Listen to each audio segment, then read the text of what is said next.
Peace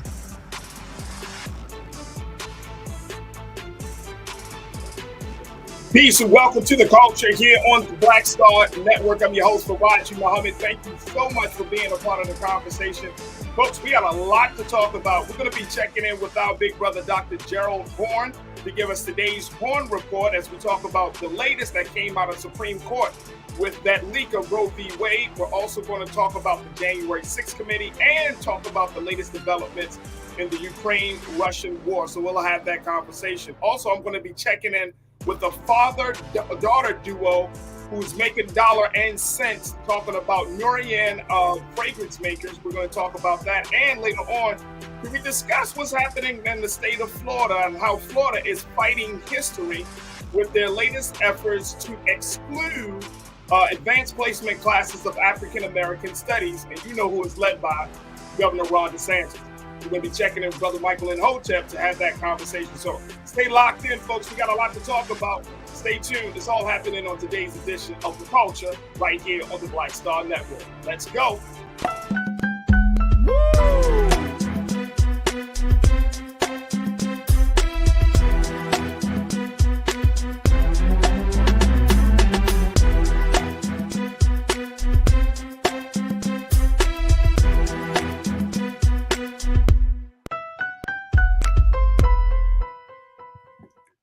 Folks, welcome to the culture here on the Black Star Network. I'm your host, Faraji Muhammad. Thank you so much for tuning in and being a part of the conversation. Folks, I am so happy because my big brother is joining us once again. He serves as the Moores Professor of African American Studies from the University of Houston and down in Texas. And we're always happy to have him on the show to bring us the latest in both news and world events and domestically. So now it's time for us to check in with the Horne Report with Dr. Gerald Horne.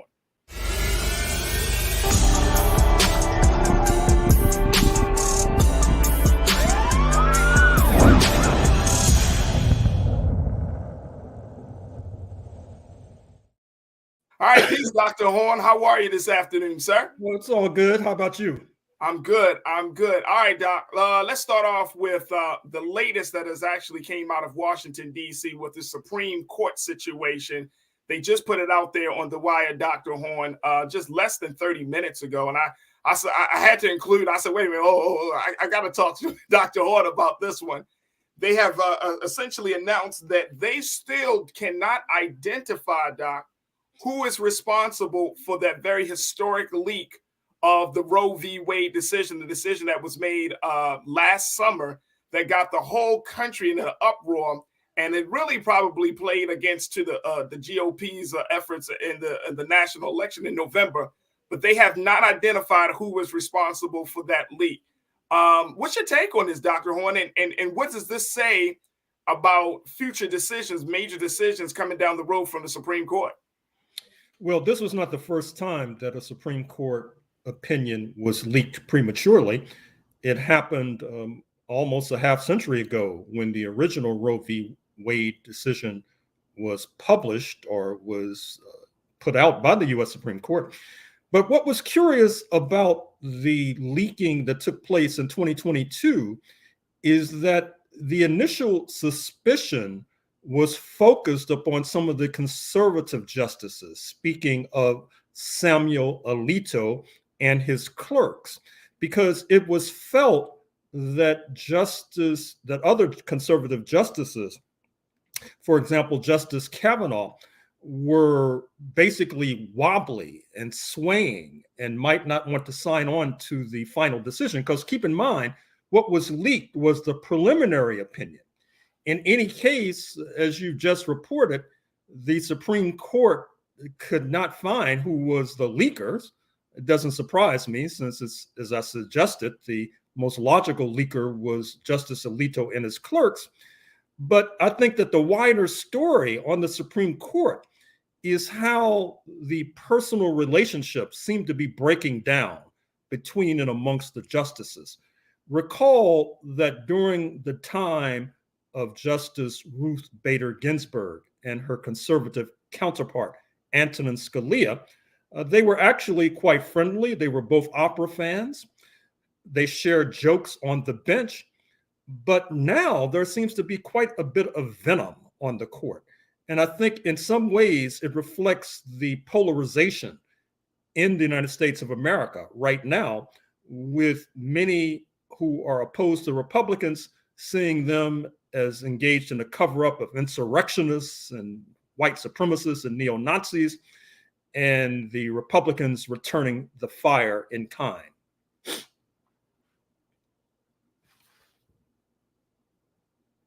There we go. We're looking at a situation there, Doc, where you have this like personal tension that is spilling over into the professional spaces, and the spilling over in the professional space, but then also it speaks to a larger issue of what's going on within the parties of these individuals. So it's like one thing is leading to another thing. And if since they cannot identify, and this is what, January, this leak happened in June. So, we're a few months shy of it being a year since the leak happened. Since they could not identify who's responsible, what happens next at this point? I assume the file will be buried. That is to say that this is the end of the story. However, I suspect that an enterprising journalist or two will pick up this story because it's too important to bury and to set aside. However, I'm not sure if that will turn up anything, quite frankly. Well, and that's interesting. Here's what NBC reported here, Doc, and I wanted to get your take on this because this is another part of the problem. According to NBC, they reported this was based upon the report that the court put out, suggested the court was not watertight, with some employees admitting they had talked to spouses about the draft opinion and how the justice had voted. Supreme Court Marshal Gail Curley, who was in the charge of the investigation, said that 97 court employees were interviewed and all denied being the leaker. She said it was unlikely the court's information tech systems were compromised. The report made no mention of whether the 9 justices were questioned. So you have a whole bunch of people who knew that this vote was going to come down, or there was a draft of this vote, and they talked to their spouses. So does that open the door for some sort of, I don't know, NDA confidentiality agreement that employees may have to sign when it comes to this type of these matters? Because if they're talking to, I mean, if you're talking to your significant other, things can go left very, very quickly. And this was not a small decision. This wasn't some small state case. This was a historic decision. So yes, those 97 employees that were interviewed, somebody could have certainly been lying. Well, it's curious that apparently none of the justices were questioned because, as I suggested beforehand, a conservative justice such as Justice Alito was the likely leaker. Speaking of conservative justices, I should also mention Clarence Thomas, the only Black male member of the High Court. Recall that his spouse, Jenny Thomas, is a well-known and in fact celebrated right-wing political activist. The January 6th committee wanted to interrogate her about her possible and potential role in that insurrection in 2021. And so if that enterprising journalist decides to investigate further, they may want to start by investigating the investigator, because you mentioned this person who supposedly conducted the investigation, talking to 97 people, but not the justices themselves. That seems as if it's an inadequate investigation and something worthy of journalistic enterprise. Right. So I would think that would be the first person that you talk to. I would talk to Clarence Thomas first. That's just me, Doc. I'll just go on a hunch. Like, let me talk to Justice Thomas real quick to see if he knew anything about this leak. So now that the courts are in this position, what does this do to the trust? Because we already know that the Supreme Court is conservative. We already know that it has its political affiliations right now with the GOP. But in terms of the American people trusting the High Court, Because at one time, I remember years ago, Doc, when I was in school, the Supreme Court was the law of the land. Like when they interpreted the law, when they made decisions, that was that. You know what I mean? And I had no understanding of bias. I had no sense of conservative and liberal. It was just like, oh, you're on the Supreme Court. That's the highest law in the land. But at this point, we know that it is partisan driven. So what does that do to the trust that the American people have about this very, very important institution of our democratic system? Well, you need look no further than recent remarks of the justices themselves. Justice Elena Kagan, appointed by President Obama, has suggested that the Supreme Court is increasingly being viewed as politicians in black robes and therefore are losing the respect of a good deal of the U.S. populace. The aforementioned Justice Thomas has complained that in the good old days, from his point of view, the Supreme Court was like a family. But now he says that kind of familiarity, that kind of friendliness has disappeared, leading to venomous ties and relations between and amongst the justices. Obviously, this will leak into the body politic, particularly when you have these controversial decisions, such as the overthrow of Roe versus Wade as represented in the Dobbs case of about 6 or 7 months ago. And you can expect further inflamed attitudes when, as expected, the Supreme Court in the next few months decides to overthrow affirmative action, as represented in cases involving Harvard University and the University of North Carolina, Chapel Hill, which will be a signal blow to Black people in particular, but not Black people exclusively. Right. Absolutely. Absolutely. We got to take a quick pause. But Doc, I can only imagine how this is going to continue to play out. I know that both sides are going to make this a very, very hot button political topic in the next couple of days. And I think that, to your point, it's going to open up the door for a lot of us in this country to really take a look at the Supreme Court. It may, and I'm hoping this may be the case, Dr. Horn, that it may force us to take another look at how we appoint the justices. That there may need to be an independent counsel outside of the president or another group of folks, a bipartisan situation. So that way it doesn't become so partisan driven that when a situation like this comes up, then people are pointing fingers at each other, only adding to the divide. So I'm hoping that something good will come out of this. We got to take a quick pause. When we come forward, folks, we're going to continue our conversation with Dr. Gerald Horn. We're going to bring you up to date on Ukraine. We're going to talk about the January 6th committee and their latest reports against social media and so much more. Stay with us. It's The Culture right here on the Black Star Network.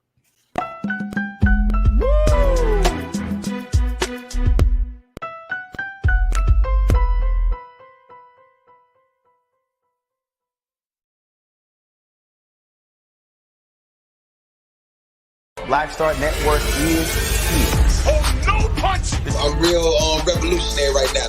Thank you for being the voice of Black America. All momentum we have now, we have to keep this going. The video looks phenomenal. See, this difference between Black Star Network and Black-owned media and something like CNN. You can't be Black-owned media and be scared. It's time to be smart. Bring your eyeballs home. You dig? When you talk about blackness and what happens in Black culture, we're about covering these things that matter to us, speaking to our issues and concerns. This is a genuine people-powered movement. There's a lot of stuff that we're not getting. You get it, and you spread the word. We wish to plead our own cause. Too long have others spoken for us. We cannot tell our own story if we can't pay for it. This is about covering us. Invest in Black-owned media. Your dollars matter. We don't have to keep asking them to cover our stuff. So please support us in what we do, folks.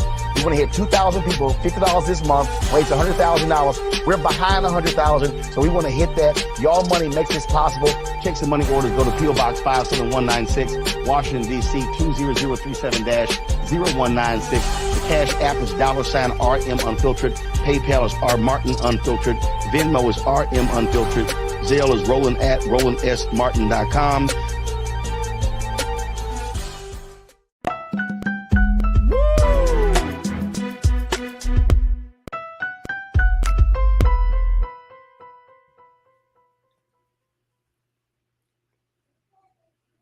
All right, folks, welcome back to the show. We're still checked in with our big brother, Dr. Gerald Horne, as he gives us this week's Horne Report, talking about both international and domestic issues. And I want to bring Dr. Horne back into the frame here. Dr. Horne, the other big story coming out of Washington, D.C. is the January 6th committee and their latest report, which is in condemnation of the role that social media platforms have played in the January 6th attack on storming of the Capitol. The Washington Post reported that the House January 6th committee investigators, they found, but not ultimately did they publish this report, but they found that mountains of evidence demonstrating that social media companies provided megaphones for right-wing extremists ahead of the Capitol insurrection and refused to enforce their own content moderation policies out of fear of conservative backlash. They bent their rules to avoid penalizing conservatives. This is something. Now, here's my take on this, Dr. Horne, and you tell me if I'm on the right track here.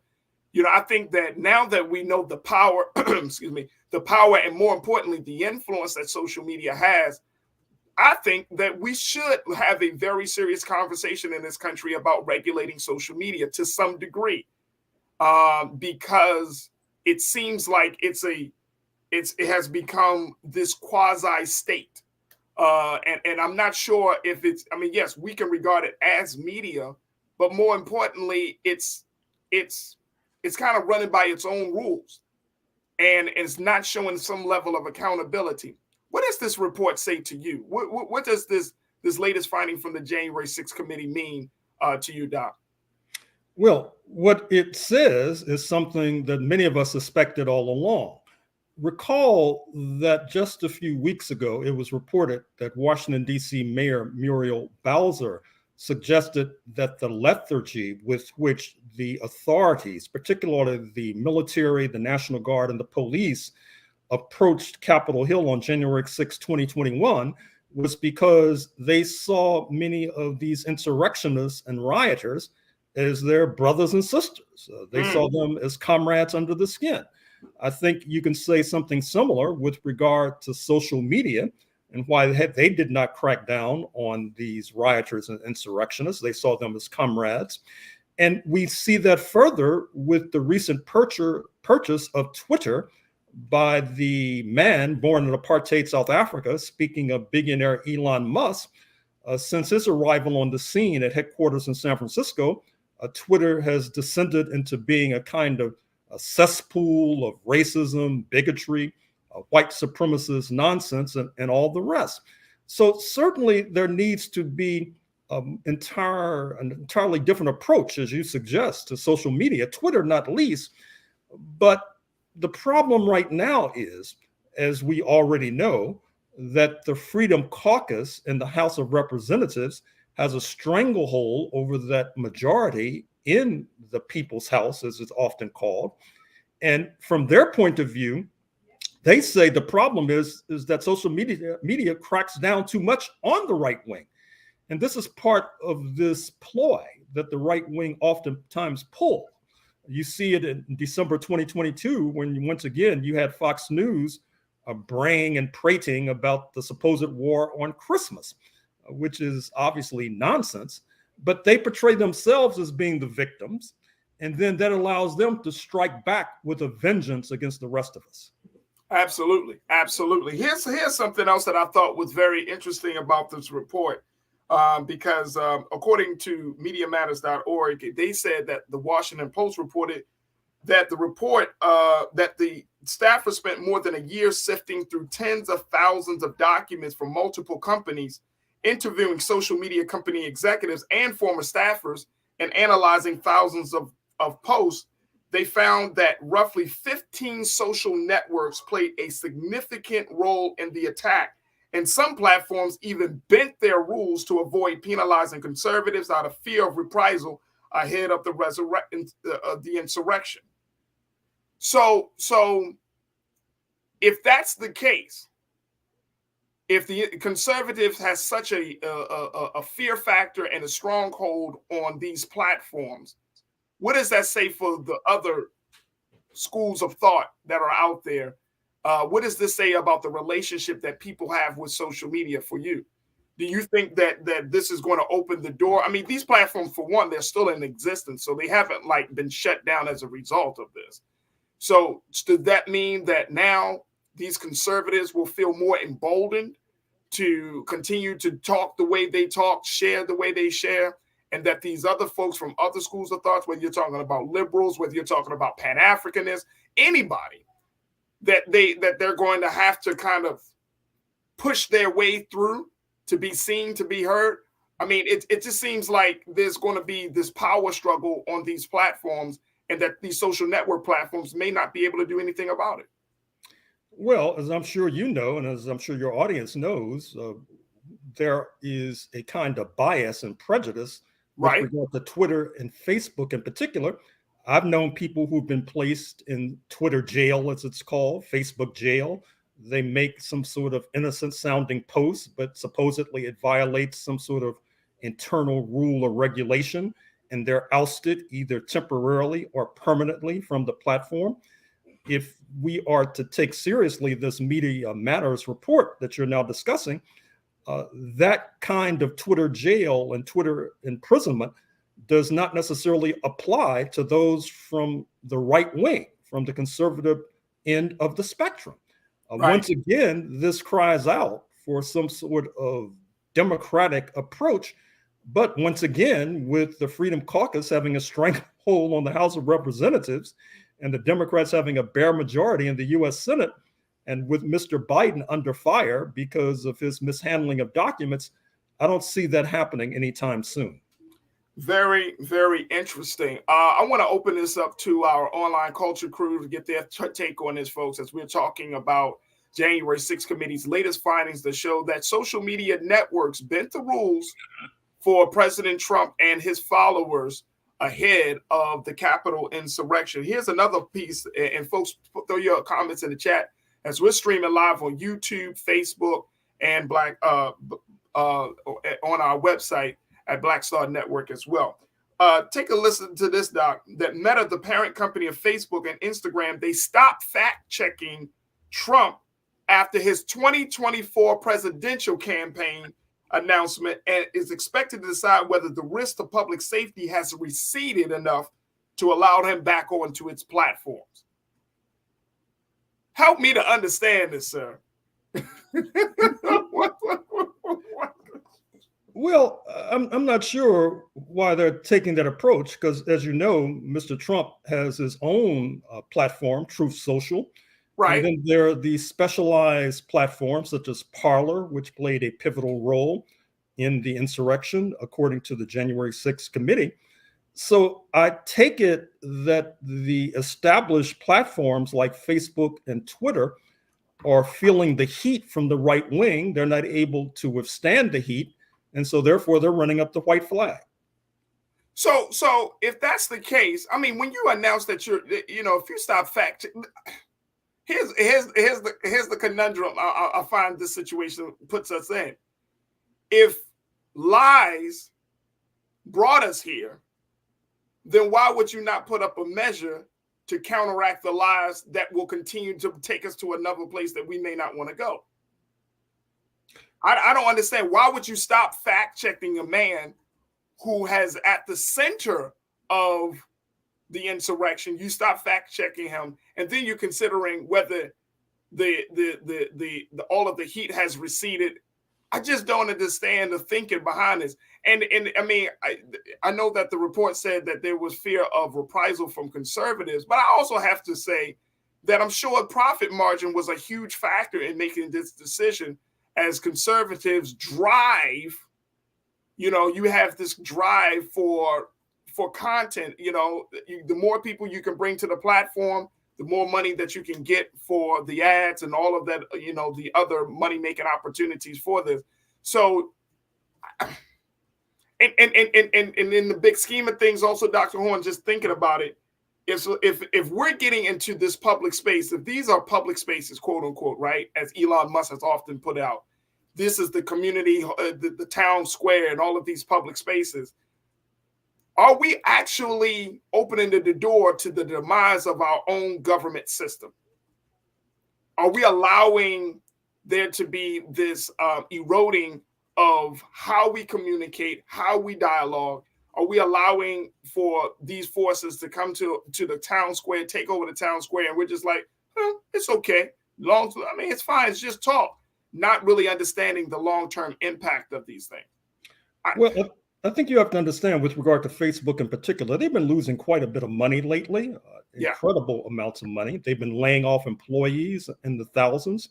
At the same time, if the Republicans return to power, which cannot be ruled out in November 2024, the Trump White House can then, through the Federal Trade Commission, through the Antitrust Department of the Justice Department, Department of Justice, can then try to force Facebook to sell WhatsApp, to sell Instagram on antitrust principles, thereby shrinking the company. So rather than running that kind of risk, it seems that Facebook in particular is acting preemptively, trying to get on the good side of the right wing and the good side of the conservatives. We'll see if that works. How does this stand for you and from your vantage point, Doc, for Black, for Black nationalists, for Black leaders who want to express their political views of this? Do you foresee that these social media companies will start to, clamp down on Black leadership, and unlike what we're seeing on the conservative side of things? Well, I think it's already happening. I'm looking at the comments from the Culture Crew, and they're making reference to being in Facebook jail for making sarcastic comments as if I was threatening violence. So says Teresa Jolly. Ming Lee Natasha Serge says you can't say anything bad about Trump on Facebook without going to Facebook jail. So what you've sketched and what you've outlined is already taking place. There's already a double standard that bids fair to only get worse in coming months and coming years. Should we, and that opens up to another conversation, because, when Elon Musk took over, there was a huge number of Black folks, Twitter users who said that, we should stay on the platform and quote unquote kind of fight for the platform. We already know on Twitter, there's a Black Twitter community, but should that be the case for Facebook and other spaces? Should Black folks continue to kind of fight to stay in these spaces because we need to be heard, we need to be seen, or should we really consider to leaving these spaces en masse? I think both of those alternatives should be considered. Recall what Donald Trump did when they ousted him from Facebook and Twitter. He started Truth Social, for example. And I think that fighting on many fronts has been the hallmark of the Black liberation movement for centuries now. And so the idea of fighting within the walls and the halls of Facebook and Twitter, and at the same time exploring alternatives to both makes eminent good sense. Absolutely. Absolutely. Ed Hughes said, build our own platform. F them. Hey, I hear you, Ed. Ming Lee, you said leave it. You also said Facebook was attacking woke culture and the people as well. Facts. And then Conscious Thoughts, you said, because for Raji Muhammad, we now live in the zeitgeist of alternative facts, per Kellyanne Conway. Wow. There it is right there. Look, we got to take a quick pause when we come forward. More conversation with Dr. Gerald Horne for the Horne Report, and of course with you. So stay with us. It's The Culture here on the Black Star Network.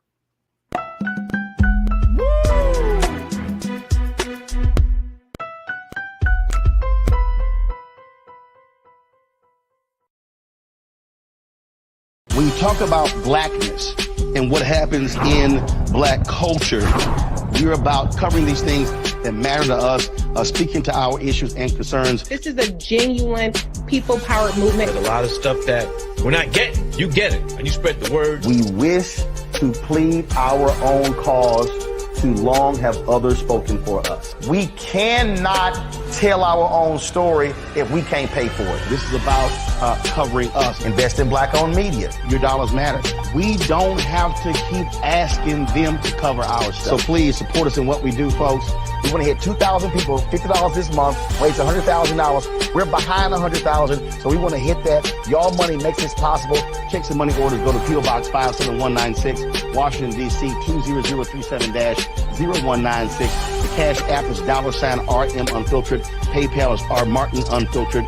Venmo is RM Unfiltered. Zelle is Roland at RolandSMartin.com. Pull up a chair. Take your seat. The Black Tape with me, Dr. Greg Carr, here on the Black Star Network. Every week, we'll take a deeper dive into the world we're living in. Join the conversation only on the Black Star Network. Folks, Black Star Network is here. Oh, no punching. I'm real revolutionary right now. Support this man, Black Media. He makes sure that our stories are told. Thank you for being the voice of Black America, Roland. Stay black. I love y'all. All momentum we have now, we have to keep this going. The video looks phenomenal. See, there's a difference between Black Star Network and black-owned media and something like CNN. You can't be black-owned media and be scared. It's time to be smart. Bring your eyeballs home. You dig?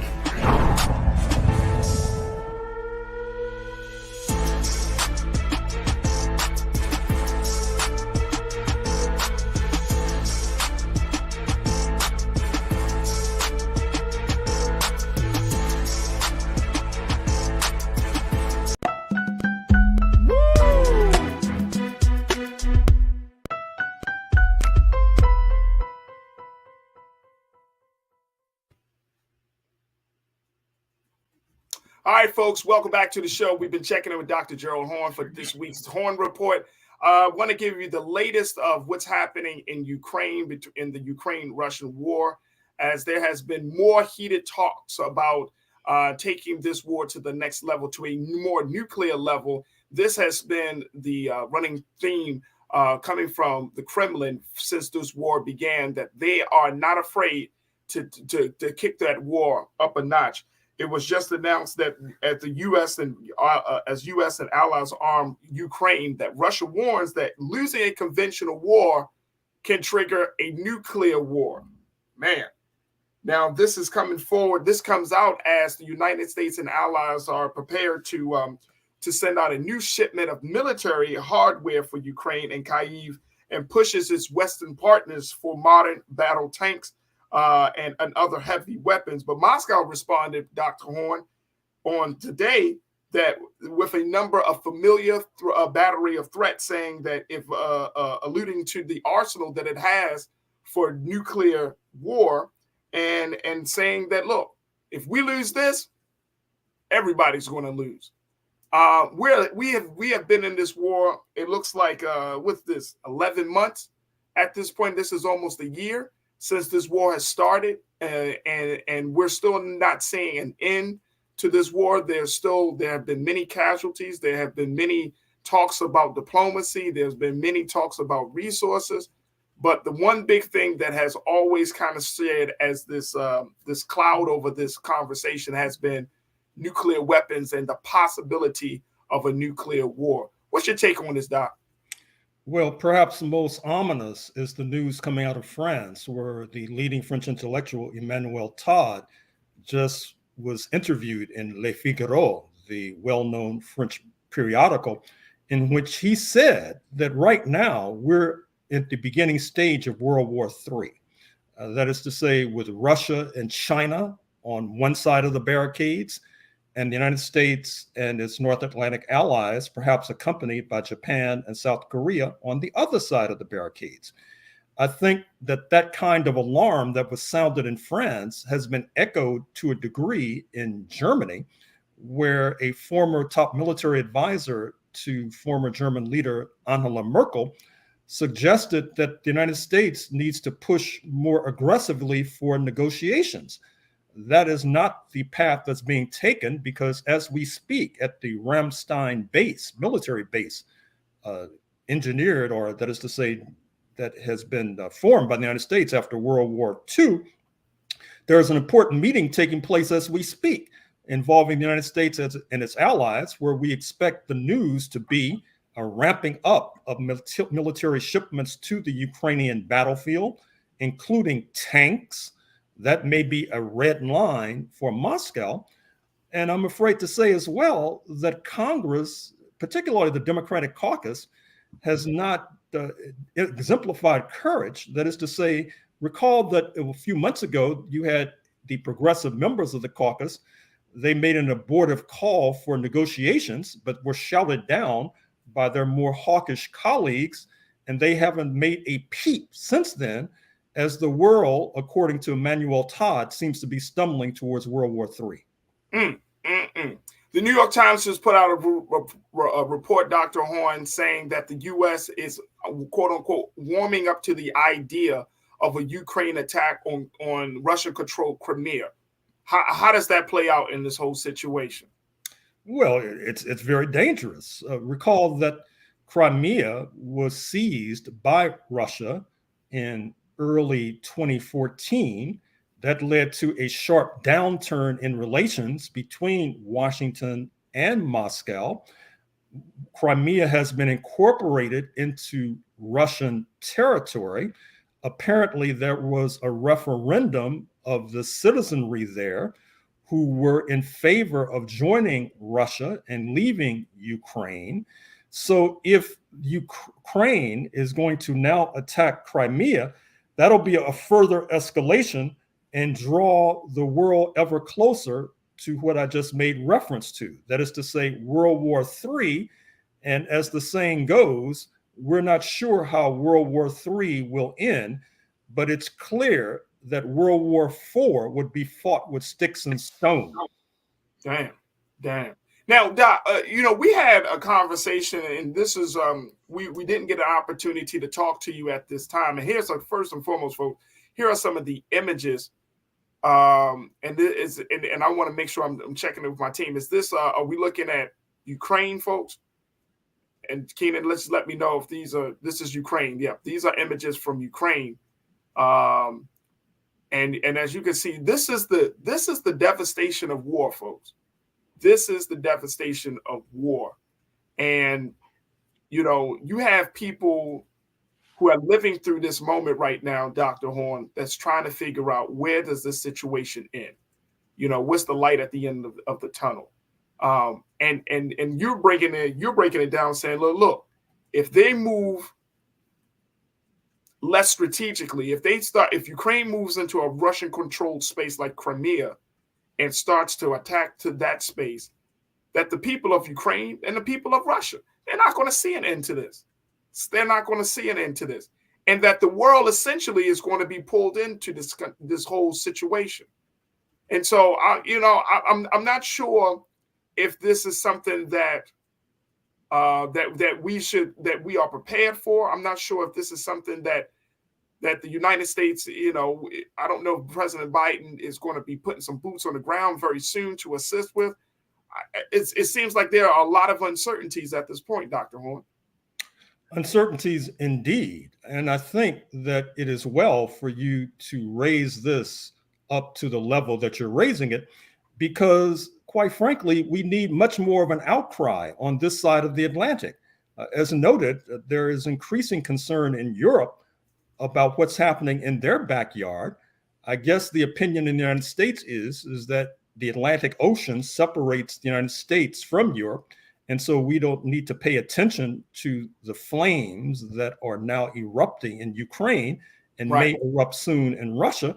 But that kind of attitude, I think, is very dangerous. It's ostrich-like. It's burying your head in the sand, quite frankly, and is not sustainable. Absolutely. And give me your take on the cost. When we talked about this weeks ago, when President Zelensky of Ukraine came to America, then the president said there's more billions of dollars along with the military hardware that's being shipped. But when we're talking about the cost and the American people not being fully in agreement with how much money this country is spending on this war, this thing can backfire very, very badly for both parties, both Democrats and Republicans. And it makes me think of Dr. King.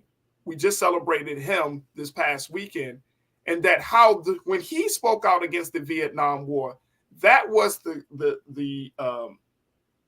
straw that broke the camel's back in terms of his usefulness, quote unquote, to America and its human rights efforts. That people got upset with with Dr. King because he stood against the Vietnam War. And more importantly, he saw that the war was not just morally wrong, but he saw that it would do more harm than good to the poor of this country. I feel like we're at that place too, Doc, that if we don't raise our voices against the fact that this war is not our war, it's not in the best interest of the American people, and it will cost the American people not just lives, and potentially lives. It will cost us because of the billions of dollars that's being sent over there and not being invested back into our issues here at home, that we're going to see some very, very serious backlash. Am I thinking crazy and trying to connect these dots here, Doc? Not at all. As we said more than once on the culture, it's virtually obscene that as homelessness stalks Los Angeles, New York, and every city in between, with a disproportionate percentage of the unhoused being of African origin, it's obscene to be sending billions of dollars across the Atlantic to Ukraine. And as we've also said on the culture, it's a boomerang effect, because you send the tax dollars to Ukraine and then those dollars come back to the United States into the pockets of executives at Raytheon and Lockheed. And this in turn leads these executives to make campaign donations on both sides of the aisle, which keeps the machine, the business of death, operating. So we need to raise our voices, as you have sought to do, and as we have sought to do, particularly in terms of emulating the late Dr. King. Absolutely. We have to. At this point, when you can't talk, and this is I'm using the president's words, you can't talking about saving the soul of democracy and then allowing this to continue to happen. And I mean the level of investment, financial investment, you're talking about the level of resources, you're talking about making these unilateral decisions without Americans really having a say into this process. But you're talking about saving the soul of this country, saving the soul of democracy, Mr. President. And it's very, very confusing. And it's giving off a mixed signal that this country doesn't need to try to take in. So we will certainly keep our eyes on it. We got to take a quick pause. When we come forward, we're going to have more discussion with Dr. Gerald Horne. Stay with us. It's The Culture on the Black Star Network.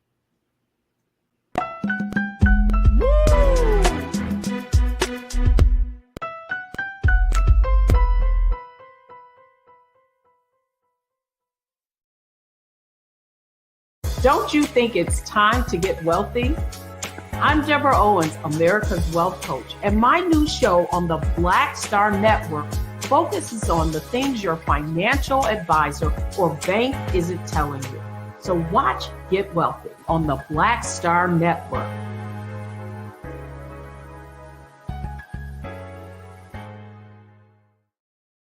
Hi, I'm Dr. Jackie Hood Martin, and I have a question for you. Ever feel as if your life is teetering and the weight and pressure of the world is consistently on your shoulders? Well, let me tell you, living a balanced life isn't easy. Join me each Tuesday on Black Star Network for A Balanced Life with Dr. Jackie.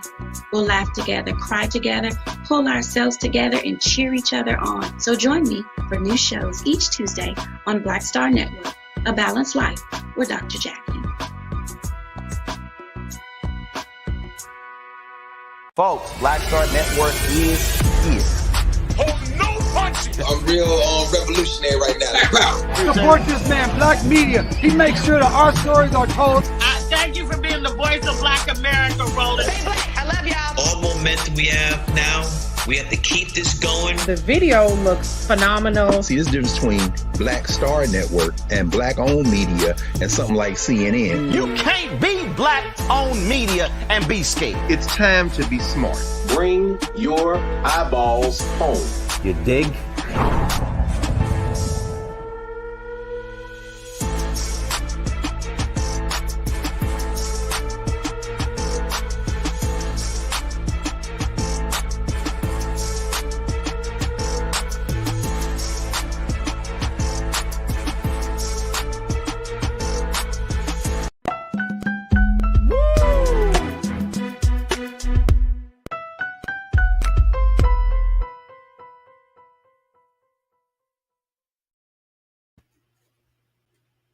All right, folks, welcome back to the show. We've been talking to Dr. Gerald Horn about a number of issues, and certainly, folks, we invite you to join us in the conversation. So post your comments in our chat as we're streaming live on YouTube, Facebook, and BlackStarNetwork.com.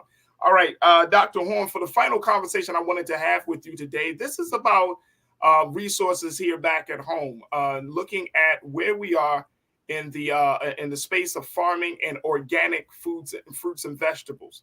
Now, USDA has come out with a major regulation that changes the rule to prevent what they called organic fraud. This is something that I did not know took place, but I'm glad that this rule change is happening. And apparently, the strengthening organic enforcement, or SOE amendments to the USDA's National Organic Program, which is this federal program that enforces national standards for organically produced agricultural products, is strengthening oversight and enforcement of the production, handling, and sale of organic agricultural products in the United States. According to their memo, they have decided that they wanted to make sure that they cut down on any type of foods that would be deemed as organic, but most importantly, that these foods don't go under the radar when they say they are organic, but they're really not organic. And organic farmers are very happy to see that this level of oversight and enforcement is taking place, especially from the USDA. But here's my question, though. If this had to be done, does that mean that everything that we have on the shelf currently right now that's labeled organic might not be actually organic? And what does that mean for those of us who partake in organic eating? In terms of trust, can we trust the USDA, the USDA's organic label? Can we trust them at this point, knowing that this organic fraud has been happening?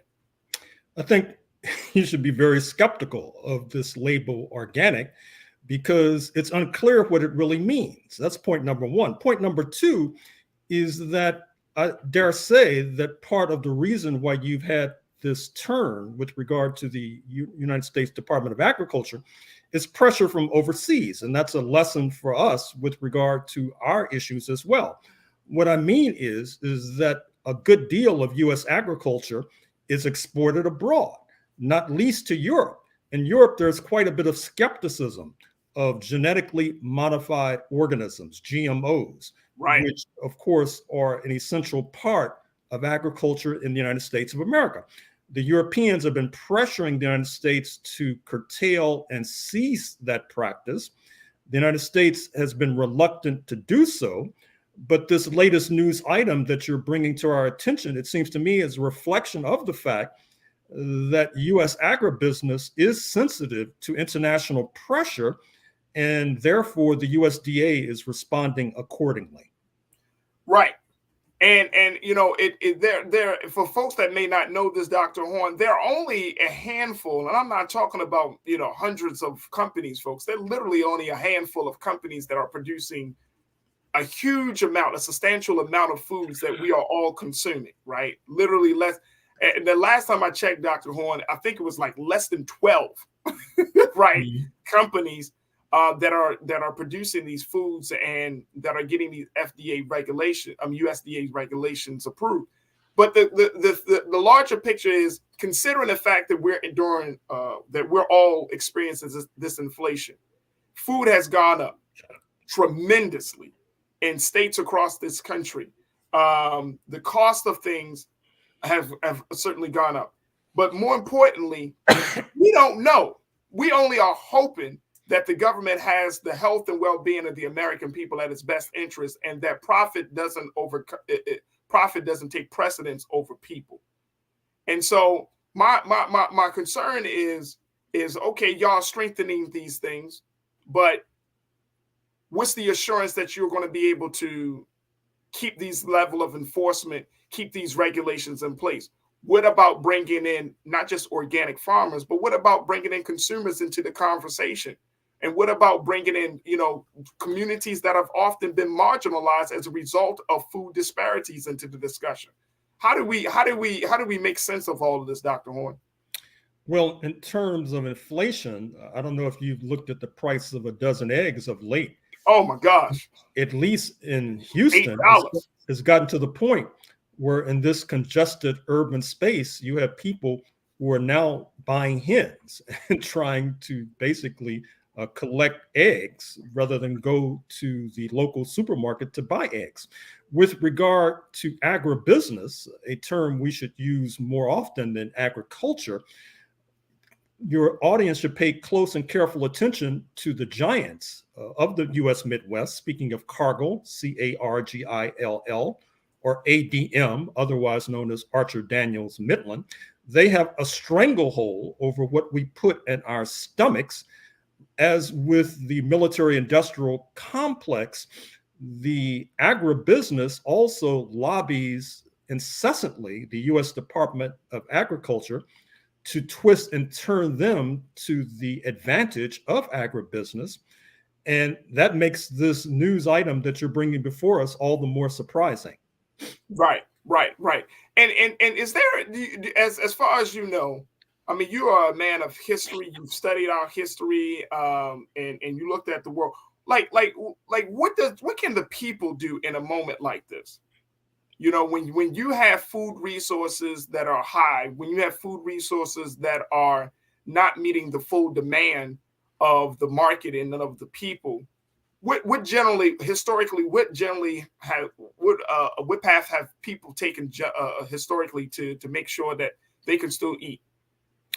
Well, fortunately, we have organizations. You have a Black Farmers Organization, which is still quite active. It's obviously trying to seek reparations from the United States Department of Agriculture because of decades of bias and discrimination against Black farmers, which has led to massive land loss on their part, has hampered them in terms of getting their produce to market, has compromised their ability to compete in an agricultural market dominated by Cargill and Archer Daniels Midland.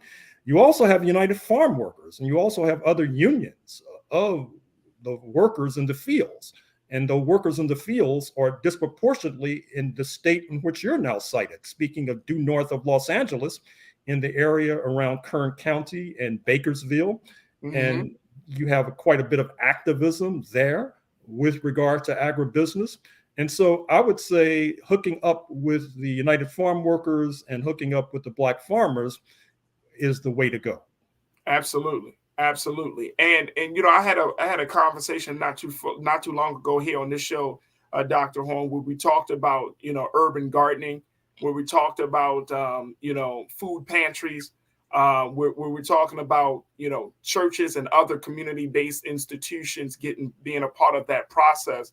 And I'm wondering, I know that's a grassroots effort considering the magnitude of this situation, but I'm feeling like we might have to go back to basics in order to just, provide for the basic necessities of people and families at this point, because the government seems to not be as diligent about making sure that good food is getting to the people. Well, urban farming is something that's prevalent in South Central Los Angeles, for example. It has been prevalent there for some time. You have urban farming and other urban sites in the United States where you have a significant percentage of Black residents. And obviously, that's something that needs to be explored. But at the same time, we have to put pressure, once again, on our representatives in Congress, not least the Congressional Black Caucus. For example, Congressman Hank Johnson, who represents a heavily rural area in the Peach State and has interests in the Agricultural Committee of the U.S. House of Representatives, we need to be engaged with these CBC members about what kinds of regulations and laws can be passed that will do something about this startling inflation in the agricultural sector and seek to reduce the influence of agribusiness.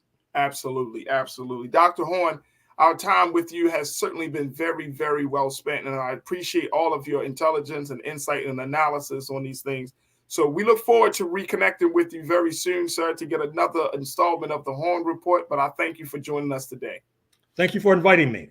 Absolutely. Absolutely. Dr. Gerald Horn checking in all the time here on The Culture. Folks, y'all make sure y'all stay tuned for what our brother has to say. Look, we got to take a quick pause. When we come forward, let's shift gears. We're going to check in with a father-daughter duo who's making dollars and cents as they go into the space of becoming fragrance makers. Stay tuned. Their story is up next. And then later on, let's talk about what's happening in the state of Florida as advanced placement classes are under attack by the governor, who says that, when you're talking about AP African-American classes, they don't carry any cultural significance. They're not important. We'll talk about that story up next. So stay tuned for the next hour. We got a lot to cover right here on The Culture, here on the Black Star Network.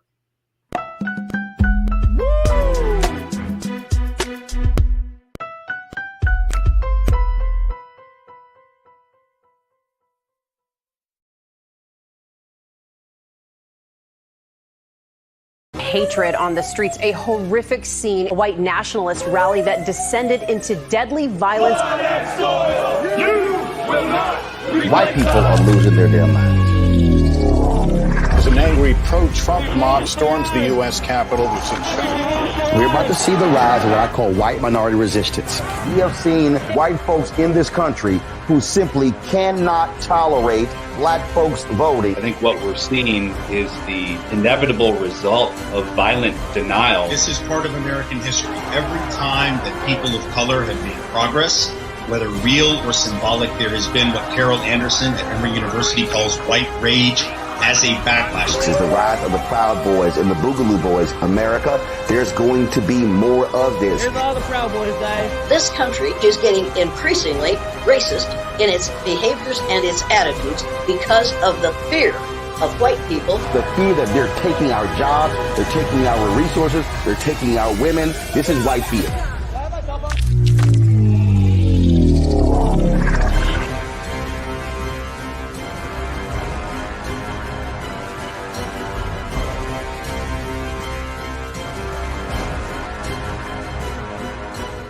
Black Star Network is here. Oh, no punch! I'm real revolutionary right now. Thank you for being the voice of Black America. All momentum we have now, we have to keep this going. The video looks phenomenal. See, this difference between Black Star Network and black-owned media and something like CNN. You can't be black-owned media and be scared. It's time to be smart. Bring your eyeballs home. You dig?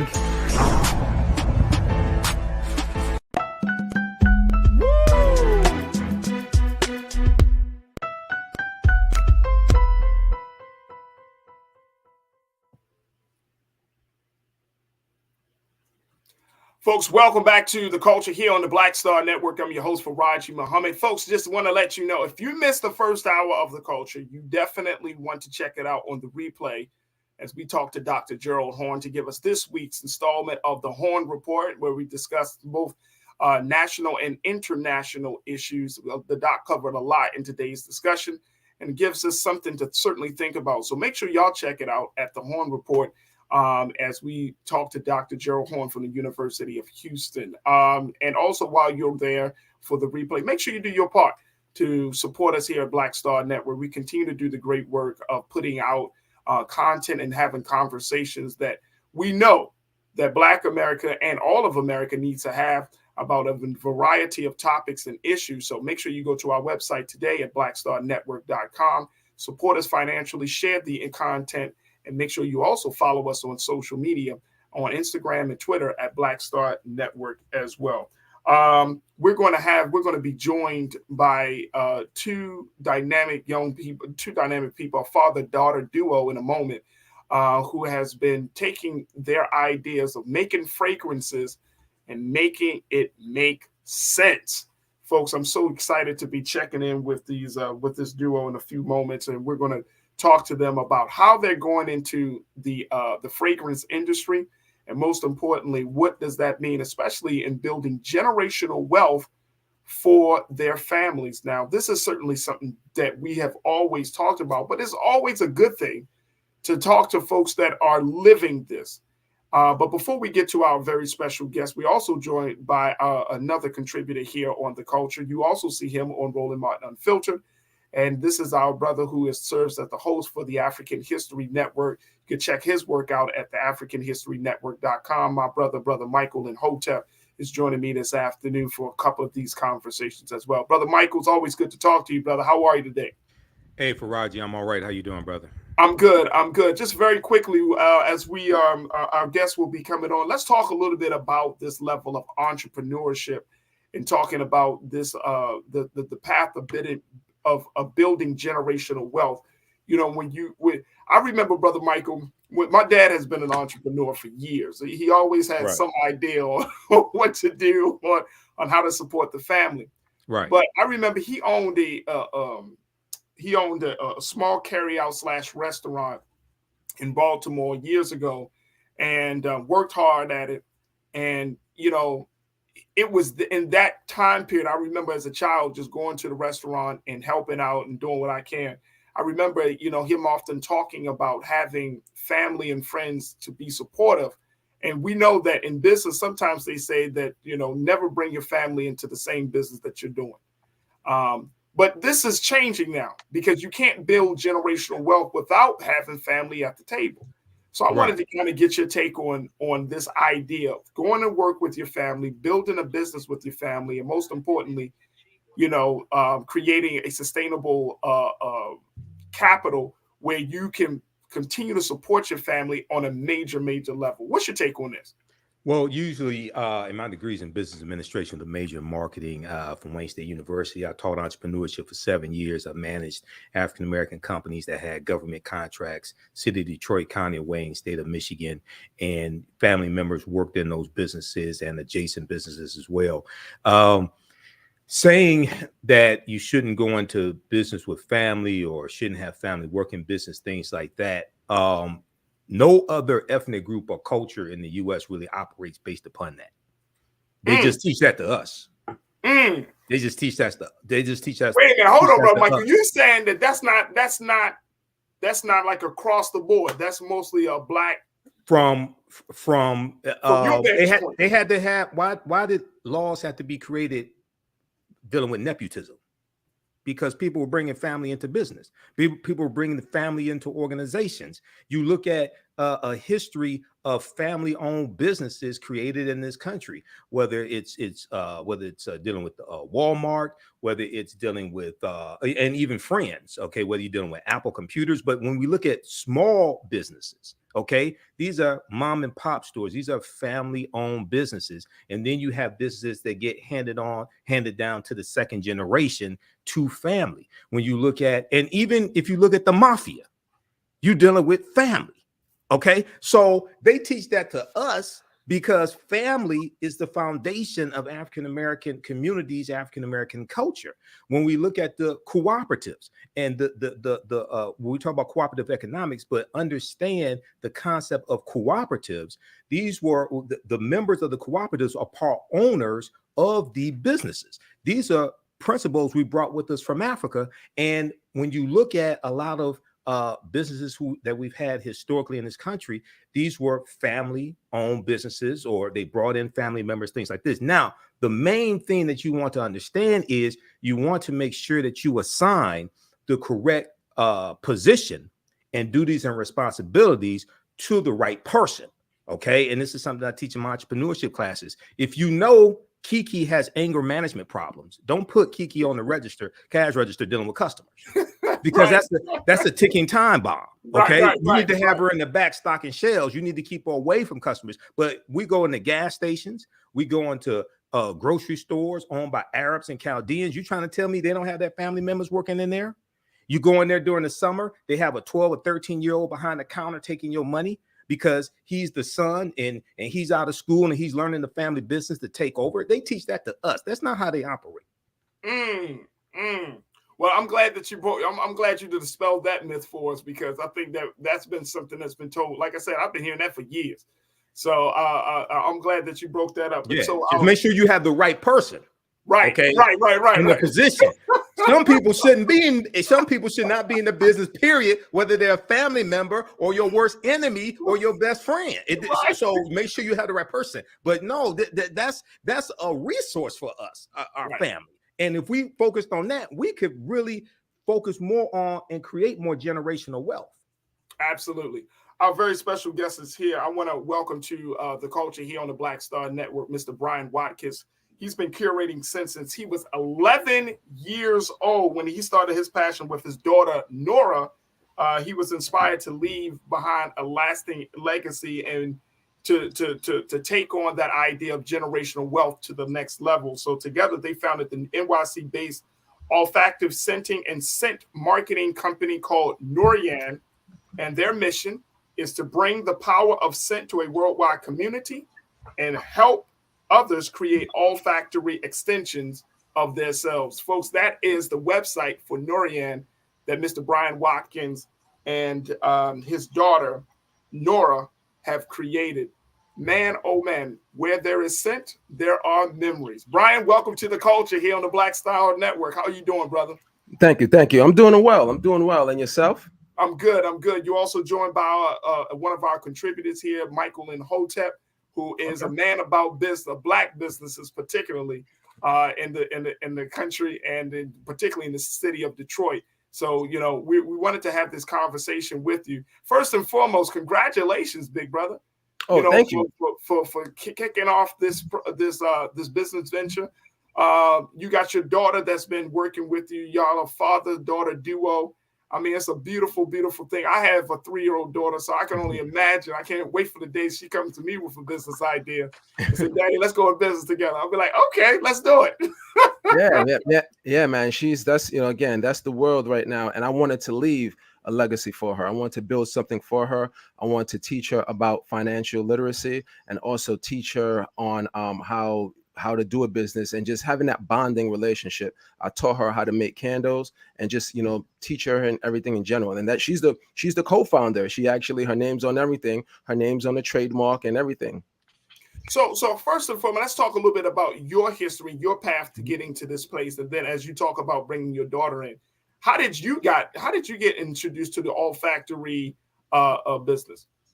It was just like a calling. So when I was 11 years old, it's just, I don't know. I love smelling things. I always used to go to the boutiques where my mom went into these designer stores, and I just smelled. The sense of smell was just like great for me. And growing up, my mom couldn't, she wasn't buying us the high end fragrances or the high end colognes. So I was just like, you know what? I'm gonna make my own. And wow.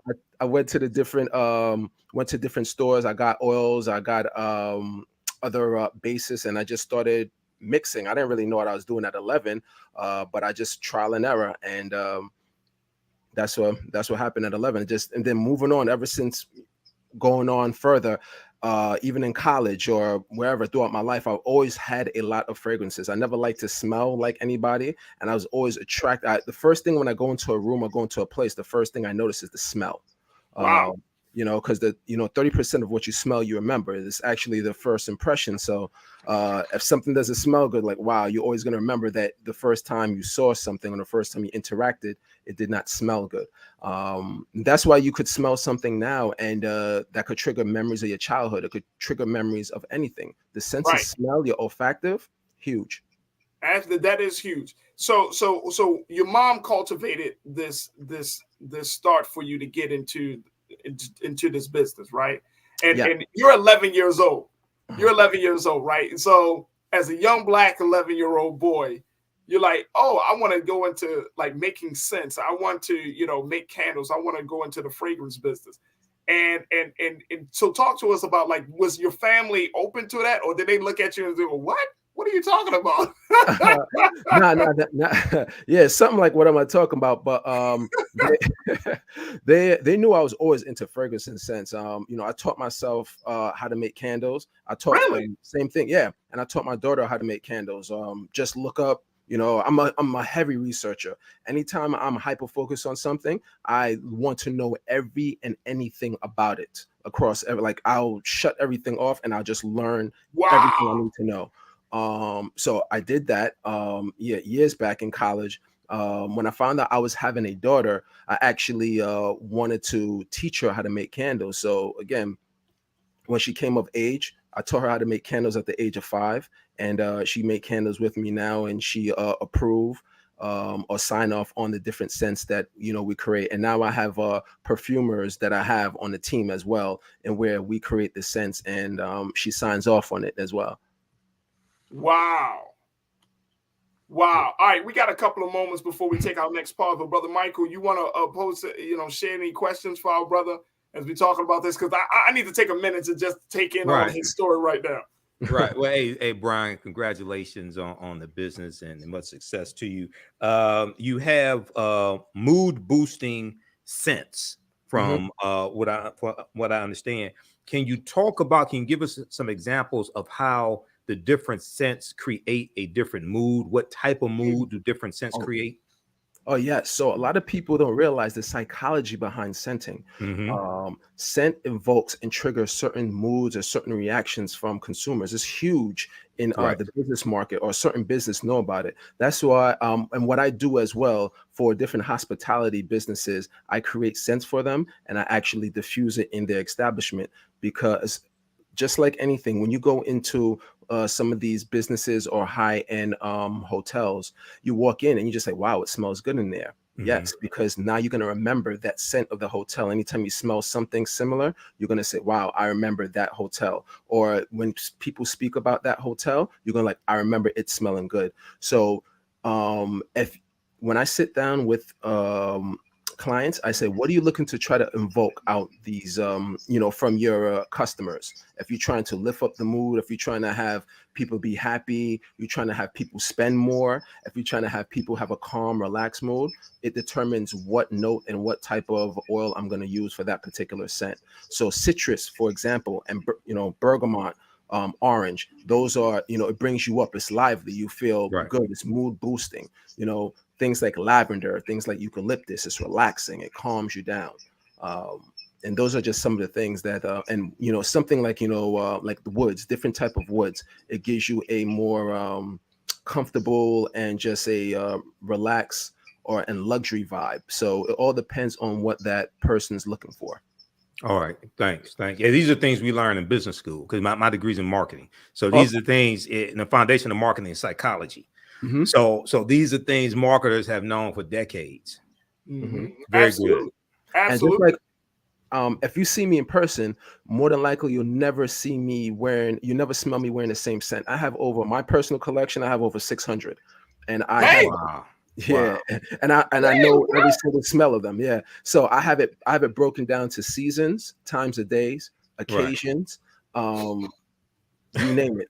Hey, wait a minute. Hold on, man. Hold on, brother. Hold on. Now, I love a good scent, man. Hold on.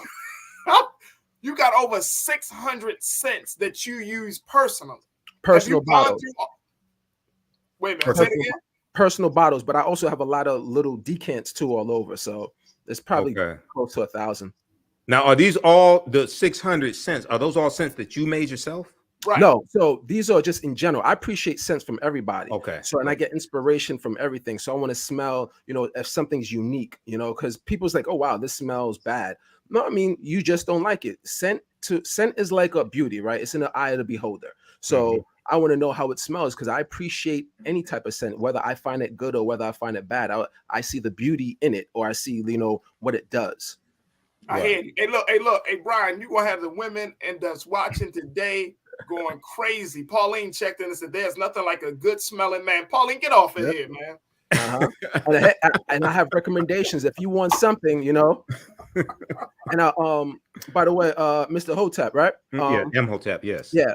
I could see, of course, a Kappa knows how to smell good, because I see you a Sigma, Right. We know how to smell good too. Yeah, I agree. Hey, yo, Brian, look, I gotta take a pause, man. Let me digest all this that you're sharing with us today, brother. We want to certainly continue the conversation with Brian Watkins of NORYAN. Him and his daughter have created NORYAN, an all-black, olfactory company with that that speaks to your sense, folks. Look at this website. I just cannot get over how dope the website is. Where there is scent, there are memories. We're going to continue the conversation talking about NORYAN, entrepreneurship, and so much more. And of course, get your questions and comments like Pauline. Pauline, I see you, sis. So stay with us. This conversation will continue on the other side, right here on The Culture on the Black Star Network.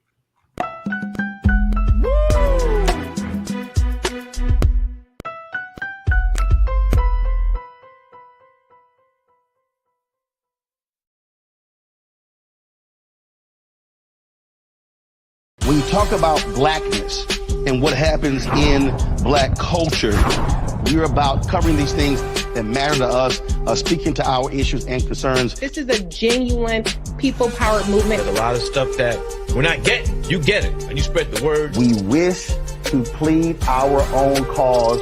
Too long have others spoken for us. We cannot tell our own story if we can't pay for it. This is about covering us. Invest in black-owned media. Your dollars matter. We don't have to keep asking them to cover our stuff. So please support us in what we do, folks. We want to hit 2,000 people, $50 this month, raise $100,000. We're behind 100,000, so we want to hit that. Y'all money makes this possible. Checks and money orders go to P.O. Box 57196, Washington, D.C. 20037-0196. The Cash App is $RM Unfiltered. PayPal is R Martin Unfiltered. Venmo is RM Unfiltered. Zelle is Roland at RolandSMartin.com. Black Star Network is here. Oh, no punch! I'm real revolutionary right now. Thank you for being the voice of Black America. All momentum we have now, we have to keep this going. The video looks phenomenal. See, there's a difference between Black Star Network and black-owned media and something like CNN. You can't be black-owned media and be scared. It's time to be smart. Bring your eyeballs home. You dig? Hatred on the streets, a horrific scene, a white nationalist rally that descended into deadly violence. White people are losing their damn minds. As an angry pro-Trump mob storms the U.S. Capitol, we're about to see the rise of what I call white minority resistance. We have seen white folks in this country who simply cannot tolerate black folks voting. I think what we're seeing is the inevitable result of violent denial. This is part of American history. Every time that people of color have made progress, whether real or symbolic, there has been what Carol Anderson at Emory University calls white rage as a backlash. This is the rise of the Proud Boys and the Boogaloo Boys. America, there's going to be more of this. Here's all the Proud Boys, guys. This country is getting increasingly racist in its behaviors and its attitudes because of the fear of white people. The fear that they're taking our jobs, they're taking our resources, they're taking our women. This is white fear.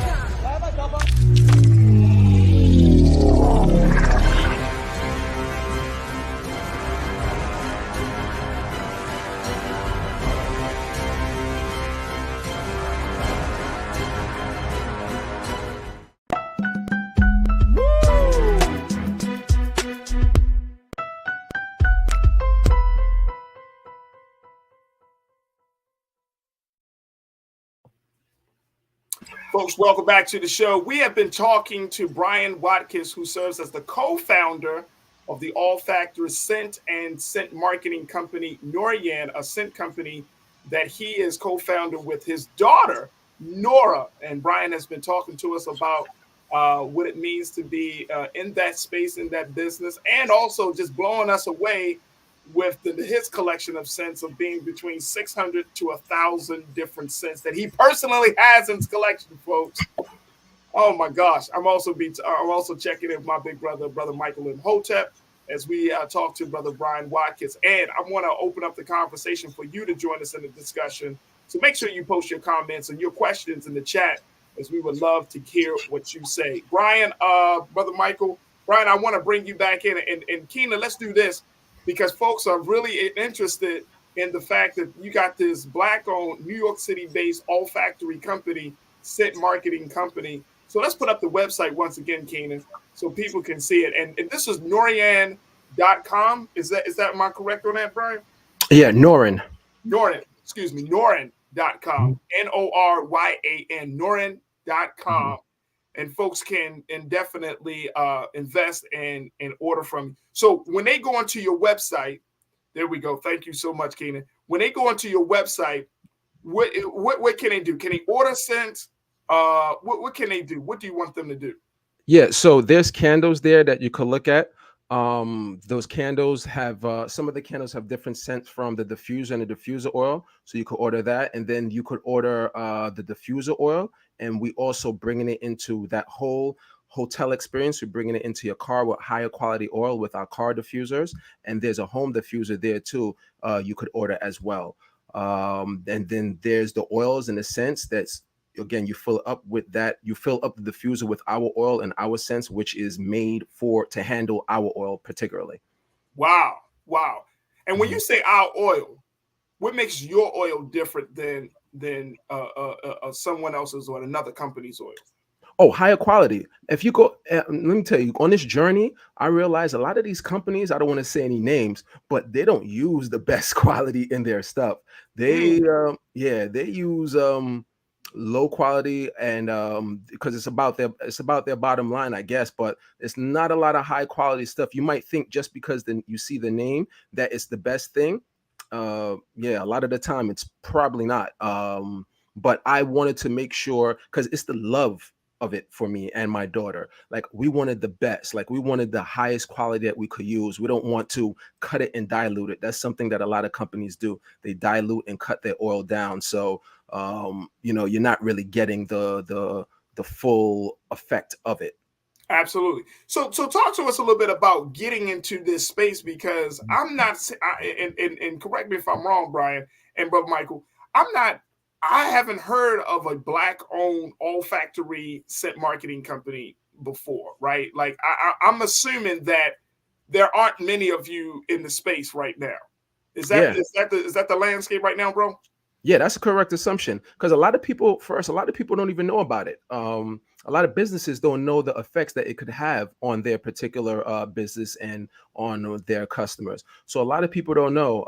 I've been in the whole fragrance space for a long time, and I've just studied the whole psychology and the effects of different fragrances and different notes and different just scents on you, on the human brain, and just on a person in general. Right. So yeah, and I've just, again, you'll always catch me with some sort of scent on me smelling. I'm looking for inspiration anywhere. And that's how I don't know, I'm just wired like that. And I'm glad that you are wired like this, because we need it. And Brother Michael, when we're talking about breaking into a new space, like as a person who's a marketer, who understands the business dynamic, like when you're talking about breaking into a space like this, a space that has been dominated not just by white people, but just by companies, because I think a lot of us, we choose our scents based on the company that's putting it out there, more so, when we don't see the face of the company, like we don't see who runs, I don't know, some of these major scent companies. So to break into that industry, brother, it would seem like it is a Herculean task, is it not, Brother Michael?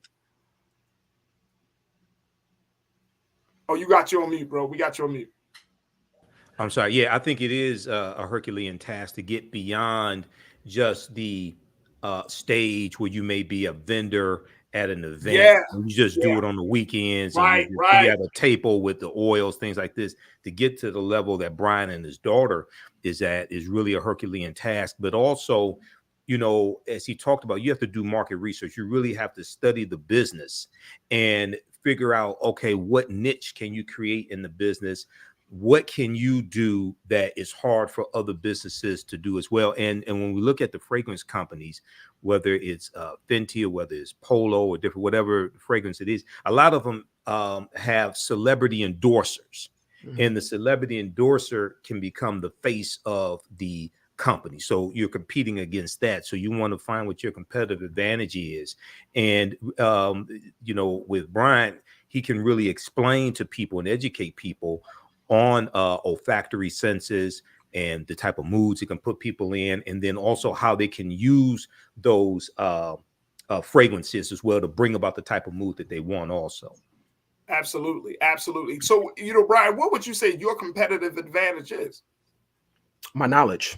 Same thing, my knowledge. Just like brother Hotep was saying, yeah, a lot of these companies, they have the money, they have the budget, they hire they hire stars, they hire people to market and promote. They could do that. Me, I have my knowledge. I go around, I'm talking to you personally. I'm like, I have a love. It's a love for me. It's not like, yeah, let me just do it. No, it's a love. When I talk to you, you hear the passion, like, because it's a love. I want you and your place to smell good like mine, right? Or Right. I want you to smell however you want to smell, because it doesn't have to be necessarily smell like me, but it makes me happy knowing that you love something and you just enjoy the smell of it. Like, it's great. My Culture Crew member Janelle, she's a loyal watcher of the show in Black Star. She said you have a fragrance called the Barbershop. Yeah. So that scent was based after one of my good friends I went to college with. He's a Q, by the way. Name is Shawnee Fair, doing a lot of big things. He has a barber academy in Westchester called Westchester Barber Academy, where he opened up a school for young Black men, or just people in general, to teach them how to cut and actually give them their first experience in barbering. And he just opened up a salon as well. So I went there, and he, again, he started out in the entrepreneur world, business world before I did. So he's like a mentor, and he gives me advice as well on certain things. So I created a scent that smells like the old school barbershop based off of his shop. That is dope, bro. We got a few moments left, but I want to, are there particular things that we need to keep in mind? Because I want to make sure that we support you and what you and your daughter are doing, brother. Because this is beautiful. This is beautiful. So break it down for us. What kind of products can we expect from NORYAN? Man, we just have a lot of things going on, and so you could expect candles right now.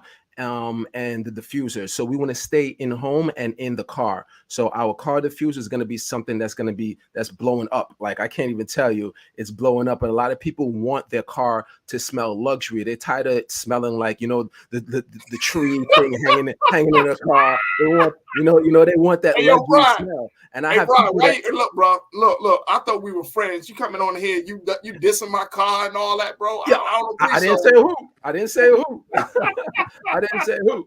I'm not dissing. I'm trying to help. No, I get you. So what about so you say you got car air fresheners for the car. You got some candles. We know you have some personal grooming scents as well as part of your product line, right? Mm-hmm. Yes. No, grooming. That's something that, later on down the line, we're going to want to get into, like grooming and, things for kids and just in general. Like, I have so much that I want to do. I don't want to expose everything, but I want to turn it into, a bigger brand. I'm not going to limit myself with just the fusion and, candles. No, I want to get into, beauty. I want to get into, bath. I want to bring it there. And I wanted to bring it to the sense that, people in my culture and my community like and love. Because that's what it's based off of too. And if I may say, I want to tell you a little bit about the branding of my company, because everything I do has meaning. So the name, of course, NORYAN, is a combination of my daughter and I, Nora and Brian, right? And it actually means a symbol of love. And going to the logo itself. So that logo I cleaned it up a little bit, and I'm a history major, and I was a history teacher. And that's an ancient African symbol for the letter W, which is my daughter and I last name, Watkins. So I cleaned it up to have it look like that. And if you look even deeper, right, it's an NY backwards. And it looked like the little crescent there. You could say you're going from the, bottom to the top. But if you look deeper too, it's a C, NYC, because that's where we're from. There it is. Brother Michael, how important is that? Because that's dope as hell, bro. Yeah, the branding. Yeah, the branding, man. Yeah. He put a lot of meaning and thought into that joint. Right. Well, and explaining the branding, if he explains it to customers, that helps them build a bond with him and his daughter as well, and that helps them identify the brand, distinguish it from other brands that they may see, other oils that they may see on the market. So yeah, that's something fantastic, but that's something also his niche as well, to be able to create something like that and have meaning behind it. Absolutely. Brother Brian, we got a couple of moments left, but I'm wondering, are your scents, one of our culture crew members, they wanted to know, CW, are your scents in stores at this point? No, so we're working on distribution. It being more stores. So they're in 10 stores or in 10 states, stores in those particular states. So we're in Texas, Seattle, Colorado, of course, here in New York, but I want to get it into more. And, just like Brother Hotep said, it is an uphill battle. It's a lot of work dealing and trying to get it into certain places and certain stores. Absolutely. Absolutely. So let me ask this question, because you come on to this show, this show goes into far-reaching places that you may not be able to go. What is it that you need right now to take NORYAN to the next level? I wanted to spread the word. I wanted to get into more places. Mm-hmm. That's what I wanted to spread the word. I wanted to blow, because we're ready. We're ready. We just need it to get there. We're ready. So that distribution. So are you looking for any type of investors or any type of supporters at this point? Right now, as far as investment, not really. Just more. The support would be, again, the product. And, and on the business side, the B2B side, contracts. So contracts with more people, more businesses in the hospitality spaces. Got you. Well, Brother Brian, you put that ask out there, and I'm a true believer that ask and you shall receive. So hopefully from this conversation today, some folks will start to reach out to you, connect with you, and take the brand to the next level. But I just want to say, on behalf of the culture here on Black Star Network, brother, man, you are fantastic. Big shout out to your daughter, Nora, man. And I'm looking forward to hearing about more great things coming from the two of you. And, trust and believe, brother, you always got a home with us here on the Black Star Network to talk about the next step of your business. So congratulations and welcome home, bro. Definitely. I appreciate it. Thank you for having me on. Again, this is not the last that you're going to hear of us, because, again, there's no stopping me. Right, because this is bigger than me. This is a legacy for my daughter, and that. Let me tell you, that right there alone, the times where you just like, oh my gosh, you just feel overwhelmed. That right there, right? Absolutely. What's your social, Brother Brian? What's the social that we can connect with you on? So Instagram, it's NORYAN _NYC. On Facebook, it's NORYAN NORYAN. On even TikTok, it's same thing, at NORYAN _NYC. And that's the same thing for LinkedIn and Twitter. There it is right there, folks. There it is right there. You got a new follower now, bro. Trust and believe. I'm about to follow you right now. So you got a new follower. Dope IG. I love it. I love it. Love it. Love it. Love it. Love it, bro. Keep up the great work, man. Give our peace and blessings and love to your daughter, Nora. And God willing, we'll reconnect with you soon. All right? Definitely. Thank you. Appreciate it. All right, fam. Thank you. Folks, we got to take a quick pause. When we come forward, let's talk about the state of Florida and their fight against history with Brother Michael and Hotep. Stay with us. It's the culture here on the Black Star Network.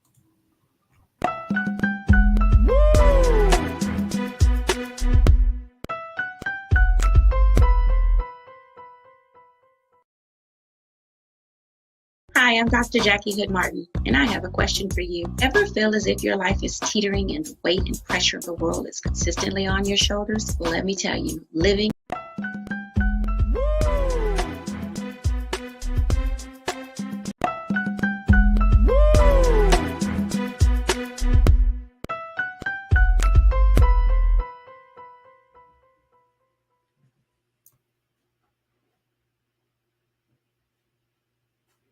Folks, Black Star Network is here.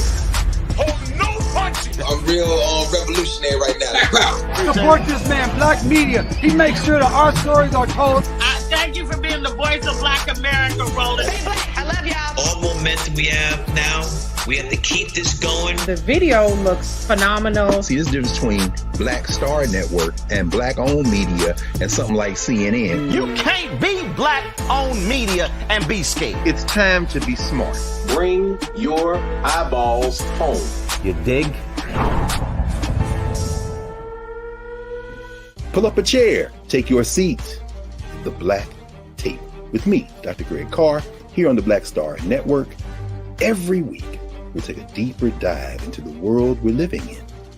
Join the conversation only on the Black Star Network. Hi, I'm Dr. Jackie Hood Martin, and I have a question for you. Ever feel as if your life is teetering and the weight and pressure of the world is consistently on your shoulders? Well, let me tell you, living a balanced life isn't easy. Join me each Tuesday on Black Star Network for a Balanced Life with Dr. Jackie.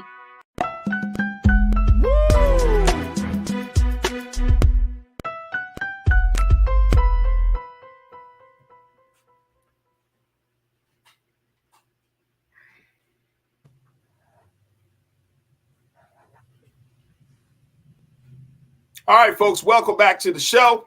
For our final conversation is something I know that is certainly near dear to my guest, Brother Michael and Hotep, as we talk about history and teaching history and why the fight against history might be a fight that the state of Florida may not be able to handle. But take a look at, let me just share with you the latest about what Governor Ron DeSantis is doing, his administration is doing to prevent the advanced placement of African-American studies from being taught in Florida schools. Now, this is based off of a memo that he wrote where he found that the information that was shared in these AP African-American studies classroom were not culturally valuable or relevant. Let me share with you. Take a look at this, folks. Then this is coming from the governor himself, and craziness as his administration rejects inclusion of AP African-American study class in Florida high schools. The administration of Republican Governor Ron DeSantis of Florida is blocking a new advanced placement course for high school students on African-American studies. In a January 12th letter to the College Board, the nonprofit organization that oversees AB coursework, the Florida Department of Education's Office of Articulation says the course is inexplicably contrary to Florida law and significantly lacks educational value. Wow. The rejection of an advanced placement African-American studies course follows efforts by DeSantis to overhaul Florida's educational curriculum to limit teaching about critical race theory. Now, in 2021, the state enacted a law that banned teaching the concept, which explores the history of systemic racism in the United States and its continued impacts. The law also banned material from the 1619 Project, a Pulitzer Prize-winning project by the New York Times to reframe American history around the arrival of slave ship on American shores. Last year, DeSantis also signed a bill restricting how schools can talk about race with students. Let me check in with Brother Michael and Hotep. Take a look at this headline here. He's rejecting AP African-American Studies. The fight against history, Brother Michael. This is something that, this dude has been doing for a minute now. Yeah, so this is the Florida Department of Education that is rejecting this AP course. So this AP course is a pilot program. It's being picked up by 60 schools across the country from the 2022-2023 school year. The letter had no name attached to it, so it's not clear if Governor Ron DeSantis wrote the letter, but the letter is coming from the Florida Department of Education. They informed the College Board, and the College Board is the nonprofit organization that administers AP exams, advanced placement exams. The Florida Department of Education said that it would not include this African-American AP course, history course, in the state of California, in the state of Florida's course directory. So they did not state what was objectionable about the content of the AP African American course. Now, in 2021, the state of Florida enacted a law that banned teaching the concept the concept of critical race theory, which explores the history of systemic racism in the United States. and its continued impacts. The law also banned material from the 1619 Project as well. So now it's also not clear if the state of Florida, if a school in the state of Florida, a high school in the state of Florida, was one of the pilot high schools also. Okay, so this is at the high school level. You have about 60 high schools across the country that are participating, will carry this AP course.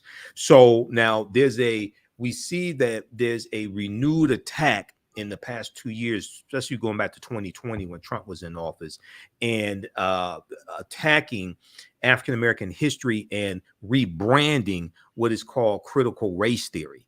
And that stemmed from an executive order from Donald Trump in 2020 that dealt with banning critical race theory being taught to government employees or being used at the government level. Okay, and then in it was about March of 2021, you had a guy named Christopher Rufo. He put out a tweet that talked about how they wanted to rebrand critical race theory, and they wanted it so that anytime somebody hears something crazy in the media about race, they automatically think critical race theory. Right. So what's happened is that you've had the right wing, you've had Republicans, you've had the GOP to rebrand what critical race theory is. Okay, and critical race theory basically is a legal analysis that deals with how it's a legal analysis taught in law school, taught in graduate schools, and a little bit in undergraduate. It deals with how laws and policies in this country, even after the civil rights movement, how African Americans have not been able to make the advances that they should have made, and the lasting impacts of racism in laws. Okay, so it's a legal analysis. It's not taught in K through 12. Okay, critical race theory is not taught in K through 12. Christopher Rufo, RUFO, is a tweet he did March 15th, 2021, and anybody can Google this. And he said the goal is to have the public read something crazy in the newspaper and immediately think critical race theory. We have decodified the term and will recodify it to annex the entire range of cultural constructions that are unpopular with Americans. Now, he's really talking about white Americans, okay? And all this is a backlash also to the Black Lives Matter movement, to the movement that really took hold after George Floyd was killed, things of this nature. All right. So now the problem is, now this is a well-financed campaign to distort what critical race theory is. They are backed by Fox News. They're backed by dark money. And if people just read the article, there was a 16-page expose from NBC News that came out July 15th, 2021, called Critical Race Theory Battle Invade School Boards with Help from Conservative Groups. And it talks about, they identified at the time 165 school-based groups. And what they do is they one of the things they do is they get white conservatives to run for positions on the school board. So then when they gain control of the school boards, then they can attack what they call critical race theory, but really restrict how African-American history and history of white supremacy and racism is taught in schools. Now, the problem is that for African-Americans and for those who are Democrats, what have you, there is not a well-financed countermeasure to deal with this. And that's one of the problems that we are experiencing. Oh, no doubt. I want to first take a look at this, folks. Critical race theory. That's it right there. This is what Brother Michael was talking about. And our brother Brian Watkins, he's actually still on the call here. He actually taught history, which I did not know. So he's a history educator. I want to bring, let's bring him back on, Brian, if he's still on the call, because I would love to get his take on this from being in the classroom and looking at the implications of something like that. Brian, thank you again, brother, for staying a few extra minutes on this. But you taught history, You're in New York City. This is down in Florida. So what do you make of this situation? It's interesting, but I mean, I'm honestly, I'm not shocked, right? It's in Florida, right? No shade to Florida. I'm not shocked because I don't I don't understand how calling something, labeling something something else when it's history, right? It's history. It's the history. If you're not proud of it, that's not it's history. Right. Right. And it's the truth. Right. So my thing is from the classroom perspective, right? When you see this type of pushback against history, I know some teachers who kind of go along to get along, but I know a lot more teachers, Brian, who are like, bump that. Black children need to know the truth. So if y'all fire me for teaching the truth, then so be it. Do you feel like that may happen in Florida? Yeah, I'm going to tell you a little backstory. So initially, when I went to college, I was information systems, computer science. I took a history class, a Black history class, which blew my mind. I said, why didn't I learn about this? It talked about Tulsa, Oklahoma. It talked about those type of community. I said, how come I didn't learn about this in high school? How come I didn't learn about this? And it blew ice to the point where I switched my major. I majored in history, and I said, I want to get this word out. I want to teach, and have others know about this. And that's what I went on to do. And I mainly taught in New York, but for a year, I went down to Texas and I taught. Let me tell you something. Texas and Florida, they're right up there. They're right up there, bro. They're right up there. I think they're the next state that's probably going to do something like this.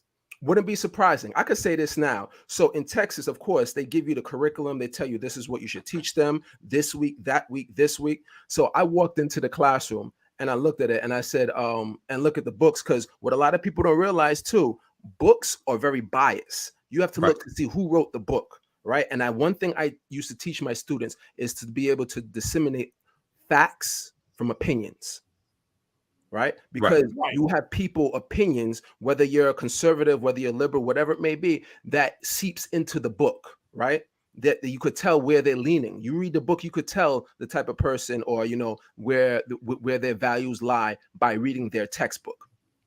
So I used to say, look at the facts. And when I went into the classroom down in Texas, I said, we're only going to use this for reference. And I tossed the book and I said, I'm going to teach you.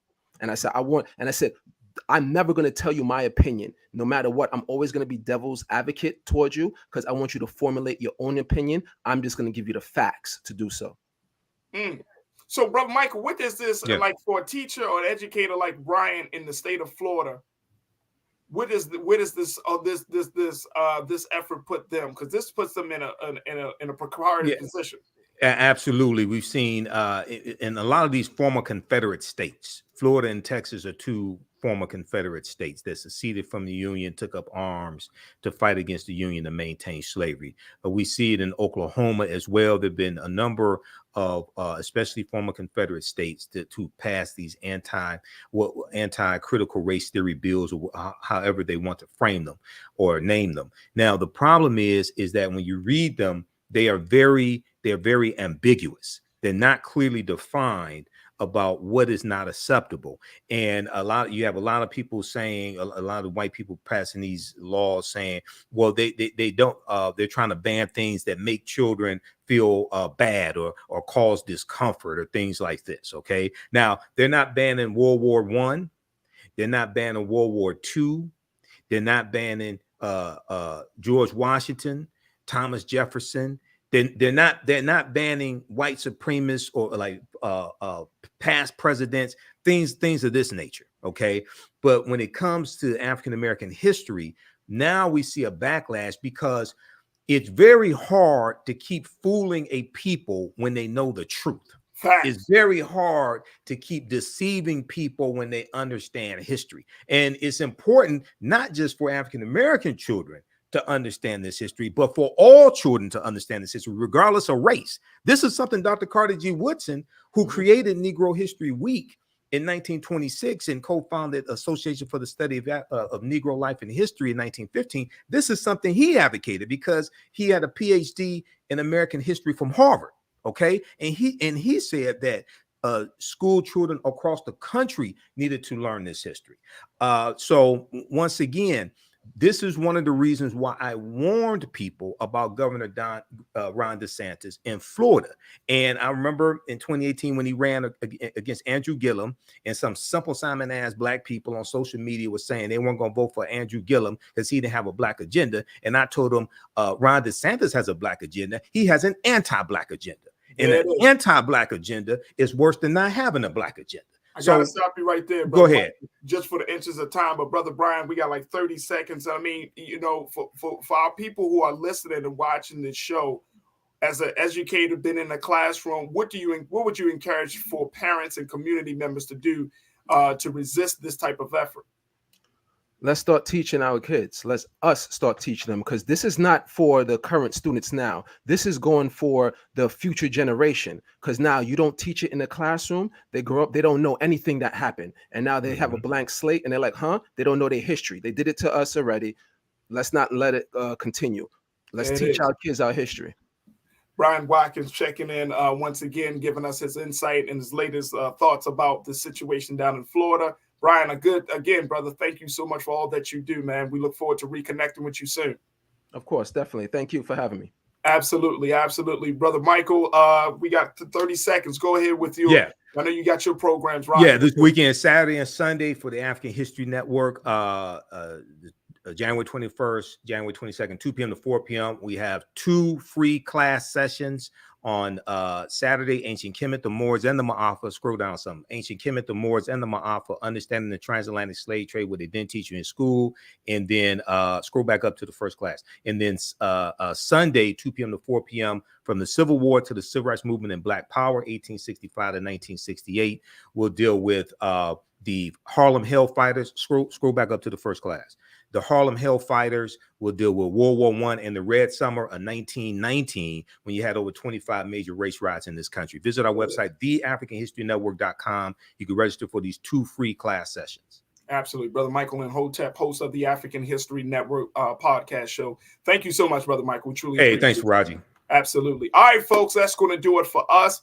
I thank each and every one of you. I thank my dynamic team. I want to first thank our very special guest, Brian Watkins. I want to thank Dr. Gerald Horn, Brother Michael and Hotep. I want to thank my team, King Keenan, Joel, my control room. And I certainly want to thank each and every one of you for tuning in. Make sure y'all do your due diligence. Go to Black Star Network. If you enjoyed the conversation today, make sure you support us financially. Make sure you support us with sharing the content once we go online and so much more. Just check out the website at blackstarnetwork.com.